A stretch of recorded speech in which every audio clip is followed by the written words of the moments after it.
अरे हमारे दिनेश भैया डंडोरी वाले हैं वो, इंस्टाग्राम में भारी फेमस है। अच्छा, ईमान से मिलियन में होते और हमारे दिनेश भैया डंडोरी वाले का थे अब कब हम मिले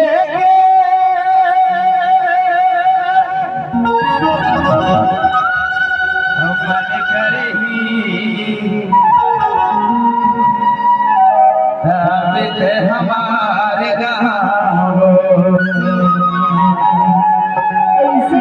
गोरे सुरताए मोरे गान गोरे सुरताए मोरे गान हमारे देवे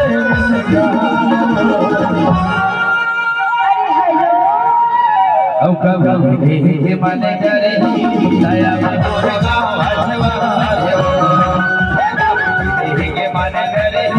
दया भी हसवा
पुनः हमारे बड़े भैया